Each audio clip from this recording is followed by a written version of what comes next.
अस्सलाम वालेकुम।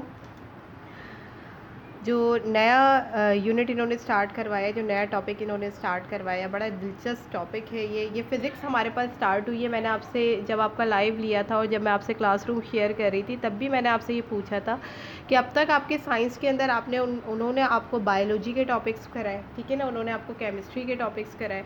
Now start the physics. पहली तो बात ये है कि आपको ये पता होनी चाहिए कि फ़िज़िक्स है क्या। फ़िज़िक्स साइंस की एक ऐसी ब्रांच है जिसमें हम किसी भी मैटर को स्टडी करते हैं, हम लोग फ़िज़िकल कंपोजिशन को स्टडी कर रहे होते हैं। तो लिहाजा हमारे पास ये जो टॉपिक स्टार्ट होने जा रहा है, जिसमें हम वेव्स को पढ़ेंगे, लाइट है, साउंड है, ठीक है ना, इसके अलावा आप एनर्जी को पढ़ेंगे, सही है, मैटर की फ़िज़िकल प्रॉपर्टीज़ को पढ़ेंगे। तो इसके अंदर जितनी भी ये चीज़ें आती हैं, फ़िज़िकल कम्बिनेशन, वो चीज़ें जो हमें ज़ाहिरी तौर पे नज़र आ रही होती हैं, उनको हम एक्चुअली फ़िज़िक्स में स्टडी करते हैं। Now come to the topic. हमारे पास जो टॉपिक है वो है what does a waves tell us. अब इसके अंदर क्या क्या चीज़ें, तो वन बाय वन आज हमने जो ये लेक्चर कंडक्ट किया है, ये हमारा एक इंट्रोडक्टरी लेक्चर है, जिसके अंदर हम ये देखेंगे कि वेव्स होती क्या है। सही है, ये बात मैंने आपको क्लियर कर दी कि ये इसका ताल्लुक साइंस की कौन सी ब्रांच से है, फिज़िक्स से है। अब देखिए यहाँ लिखा हुआ है what is a wave. Wave है क्या? पहली बात तो ये आपको ये पता होना चाहिए, ठीक है ना। तो वेव्स हमारे पास क्या होती हैं, एक ऐसी डिस्टर्बेंस होती है या वेरिएशन, वेरिएशन कहते हैं तब्दीली को, चेंज होना, ठीक, जो ट्रांसफ़र करती है एनर्जी को progressively from point two point in a medium. कोई भी एक मीडियम है, वो अपने अंदर एनर्जी रखती है और एनर्जी को मूव करवाती है, ठीक है ना, वो कहलाती है वेव्स। सही। अब देखिए यहाँ पे एक वर्ड आ रहा है एनर्जी। अब सवाल ये पैदा होता है कि एनर्जी क्या है, ठीक है ना, ये वर्ड आ रहा है। अब आपको ये भी तो पता होना चाहिए कि एनर्जी होती क्या है। अब ये तो वेव्स के अंदर आ गया टॉपिक कि भाई वेव्स जो होती हैं बेसिकली एक ऐसी वेरिएशन होती है जो एनर्जी को प्रोग्रेसिवली ट्रांसफ़र करती है एक पॉइंट से दूसरे पॉइंट, किसी भी मीडियम के ऊपर, किसी पार्टिकल पे। अब बात ये कि एनर्जी या तवानाई, जिसे उर्दू में हम कहते हैं, क्या होती है। एनर्जी का जो मतलब होता है ना, वो होता है कैपेसिटी फॉर डूइंग वर्क। कोई भी काम करने के लिए जो आपके अंदर एक कैपेसिटी एरिया होता है, ठीक है, बेसिकली ये दो तरह के होते हैं, एक काइनेटिक होता है, एक पोटेंशियल होता है, ठीक है। तो दो तरह की बेसिक कैटेगरीज हमारे पास जो है ना, वो एनर्जी की दो हैं। तो एनर्जी बेसिकली क्या है, ये भी आपको पता होना चाहिए कि क्या ऐसी कैपेसिटी होती है, ठीक है ना, जिसकी वजह से आप काम करते हैं। बोलते नहीं आपकी एनर्जी बहुत बूस्ट हो रही है। एनर्जी बूस्ट करने का मतलब क्या होता है, हम बहुत सारी चीज़ें ऐसी लेते हैं अपनी डाइट प्लान के अंदर जिससे हमारी एनर्जी बूस्ट करे, यानी हम ज़्यादा तवाना हो, हमारे अंदर काम करने की सलाहियतें ज़्यादा हो। हम क्यों बोलते हैं भाई आप लोग रोज़ाना एक एप्पल ले लें या कोई भी फ्रूट ले लें, ठीक है, 1 कप ऑफ मिल्क लें। ये सारी चीज़ें क्या हैं, ये वो सारी चीज़ें, जंक फूड से थोड़ा अवॉइड करें, ये वो सारी चीज़ें होती हैं जो हमारे जिस्म के इम्यूनिटी सिस्टम को एनर्जी बिल्डअप करके दे रही होती है, ठीक है ना। जंक फूड ज़्यादा खाने से आपका इम्यून सिस्टम स्लोली वर्क करता है, जबकि हेल्दी फूड खाने से हमारा इम्यून सिस्टम ज़्यादा एनर्जी बिल्डअप करता है। क्यों? क्योंकि हमारे अंदर काम करने की तेज़ी बहुत आ जाती है। आती है, नहीं आती। इसके अलावा पानी, पानी तो आपको पता है हमारे पास एक ऐसा स्टेट है कि जो तो अब वो जो पीते ही आपको ऐसा लगता है कि भाई अब देखें थोड़े दिनों बाद हमारे पास एक फास्टिंग पीरियड आने वाला है। हमें तो उस वक्त उन चीज़ों की तासीर का एहसास होता है कि वाकई जब हम बहुत शदीद प्यास में होते हैं तो जैसे हम पानी पीते हैं हमारी एनर्जी दोबारा बहाल हो जाती है, हम दोबारा तवाना हो जाते हैं, अगले रोज़े के लिए तैयार हो जाते हैं। तो कहने का मतलब ये कि एनर्जी हमारी क्या होती है, वही कैपेसिटी होती है जो हमारे अंदर काम करने की सलाहियतों को क्रिएट कर रही होती है। एनर्जी मैंने आपको बता दिया दो तरह की होती है, बेसिकली दो तरह की होती है, वैसे तो बहुत है। हीट एनर्जी है, सोलर एनर्जी है, ठीक है ना, आपके पास लाइट एनर्जी है, मैकेनिकल एनर्जी है, बहुत सारी एनर्जीज़ हैं। लेकिन ब्रॉड कैटेगरीज में अगर हम बात करें तो दो ही तरह की मूवमेंट्स होती हैं, काइनेटिक होती है और एक पोटेंशियल होती है। अब देखें वेव्स की अगर डायग्राम बनाने जाएँ हम तो इस तरह से होती है। आपके चैप्टर के अंदर इन्होंने बड़ी अच्छी एग्जांपल दी है, इन्होंने ओशनिक वेव्स के बारे में एग्जांपल दी है। जो सुनामी आया था, एक डिज़ास्टर था, एक अर्थक्वेक था जो समंदर के अंदर हुआ था। ये वो रेवोल्यूशंस थी जो समंदर के अंदर होती हैं, ठीक है ना। तो ये भी एक ओशनिक वेव था, सही ना, जो कि एक ख़तरनाक अर्थक्वेक या ज़लज़ले की शक्ल में साबित हुआ। यानी ये एक ऐसी लहर थी जो कि बनी कहाँ है, समंदर के अंदर, ठीक है ना। और वो क्या है, इतनी हाइट थी कि उसने पूरे के पूरी जगह को अपने अंदर समा लिया था। तो ये भी क्या है, हमारे पास ओशनिक वेव कहलाती हैं, जो सुनामी की एग्जांपल इन्होंने दी। इसके बाद आप यहाँ पर हम बात करेंगे कि हमेशा याद रखिएगा कि एनर्जी जो है ना वो ट्रांसफ़र होती है, ठीक है, थ्रू द वेव्स के ज़रिए ट्रांसफ़र होती है, through the vibration of A particles हो, कोई मीडियम हो, कुछ भी हो।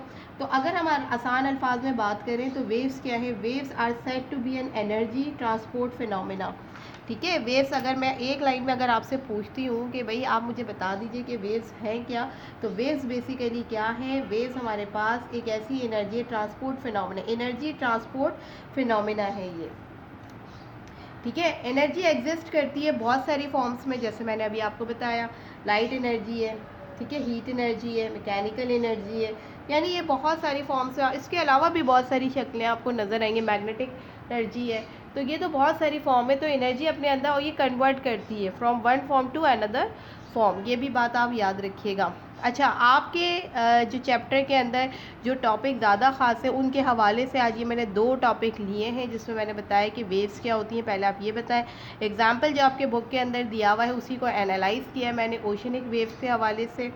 फिर हम बोलते हैं कि what kind of energy travel as a wave. अब सवाल ये पैदा होता है, हमने बात कर ली वेव्स होती क्या है, हमने बात कर ली एनर्जी क्या होती है, अब बात सारी ये है कि इनका आपस में ट्रैवलिंग बताएं कि भाई वेव्स जब ट्रैवल कर रही होती हैं, ठीक है ना, उसमें किस किस्म की एनर्जी जो है वो जनरेट होती है। तो वो एनर्जी कहलाती है हमारे पास इलेक्ट्रोमैग्नेटिक रेडिएशन।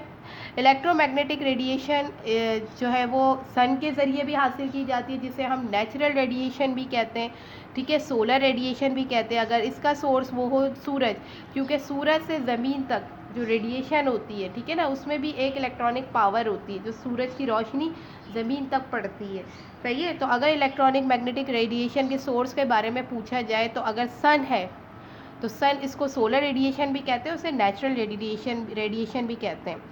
बेसिकली होता क्या है, ये एनर्जी ट्रैवल करती है वेव्स की शक्ल में, including a forms of light. It is a typically classified bye it's wave length. अब यहाँ देखिए एक नई चीज़ आ रही है कि वेव लेंथ क्या होती है, ठीक है। वेव लेंथ को हम डायग्राम की मदद से और फार्मूले की मदद से इंशाल्लाह नेक्स्ट वीडियो के अंदर, क्योंकि ये वीडियो बहुत तवील हो जाती अगर हम इस टॉपिक को अभी छेड़ देते, तो इंशाल्लाह जो नेक्स्ट वीडियो अनकरीब मैं साइंस का नया वीडियो भी डालूँगी, ताकि आपके पास ये वाला टॉपिक आपको अच्छी तरह से कवर हो जाए कि वेव लेंथ निकाली किस तरीके से जाती है, इसका फॉर्मूला भी होता है और वेव लेंथ का कॉन्सेप्ट होता क्या है, सही। तो इसी वजह से अभी हम इसको फ़िलहाल इस वाले लेक्चर में जो है वो टच नहीं कर रहे। अब हमारे पास जो इलेक्ट्रोमैग्नेटिक वेव्स होती हैं ना, अब आसान लफ्ज़ों में अगर मैं आपसे बोलूँ, ये तो मैंने आपको डेफिनेशन बता दी कि भाई अगर आपसे सवाल आता है कि भाई आप ये बताएं कि जो हमारे पास वेव्स होती हैं, ठीक है ना, जो ट्रैवल कर रही ट्रैवलिंग वेव्स होती हैं, अगर उनके अंदर कोई एनर्जी मौजूद होती है तो वो कौन सी एनर्जी होती है। तो आपने आँख बंद करके याद रख लेना है, यानी अपने जहन में बिठा लें कि वो कौन सी होती है, इलेक्ट्रोमैग्नेटिक रेडिएशन होती है, सही, जिसका सोर्स सबसे बड़ा सन है ज़मीन पर। तो इसी वजह से इसे सोलर रेडिएशन या नेचुरल रेडिएशन भी कहा जाता है। आम अल्फाज में अगर मैं आपसे बोलूँ ना कि इलेक्ट्रोमैग्नेटिक रेडिएशन है क्या, ये तो मैंने डेफिनेशन दे दी, लेकिन सिंपल अल्फाज हमारे क्या कहते हैं कि it is a form of energy that propagate the electrical and a magnetic waves.